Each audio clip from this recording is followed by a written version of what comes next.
ওর খায় হোটেলে ফ্যান কিনি, বুঝছিস? হোটেলের ফ্যান বন্ধ ভারত সরকার কিনি খাইছে।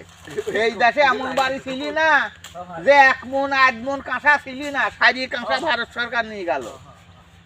এই দেশে যে ধাতু জিনিস খালি ছিলি খুচি পয়সা, তামা পিতল, শাড়ি ভারত সরকার নিয়ে গেল। এই দেশে ভারত সরকার কোনো জিনিস হয়েছে?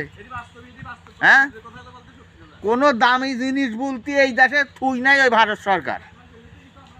আমার দেশ এখন ধরো কিচ্ছু নাই, এই দেশে কোনো ধাতু পদার্থ জিনিস নাই। তারপরে আবার কি করলি, আগে জমি মাইলি মাইলি খুব দাদি পদার্থ একটা জিনিস গাড়তি, সে জিনিস 1 লক্ষ কোটি টাকা নোব দেখা সেই জিনিসও নিয়ে গেল। এই দেশে নাই, কিছু নাই, থই নাই। এই তো এই আমাদের ভালো করেছে, উন্নতি করেছে। নিয়ে গেছে কিটা? ভারত সরকার সব। এমন বাড়ি ছিলি না 10-এর 15-এর কাঁসা ছিলি না। আগে তো এই থালে ভাত খাইতি না, খালি কাঁসার থালে ভাত খাইতি। কাঁসার গিলাস, বদনা, চামচ সব কাঁসার। সেগুলো তো নাই, দেখা যায় না, কিছুই নাই, কারোর বাড়ি নাই, বড় লোক ঘরে বাড়িও নাই। এই দেশে টাহাই দি ভারত সরকার শাড়ি নিয়ে যায় নাই, ওরা টাকা দিত, টাহাই দি কিনতি।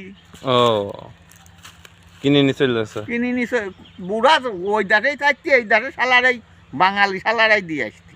ও কিনে দিয়ে আসতি, মানে লাভ হবে নি খুব। ও লাভ বড়ি বড়ি নিয়ে চলে যাইতি, বুঝছো? আমার দেখা গল্প। এটা আলেম খাঁ একজন ওই ব্যবসা করতি, কাঁসা ব্যবসা। হ্যাঁ, কাঁসাও শরণার্থী তত্ত্বে শাড়ি পার করতি এই দেশে।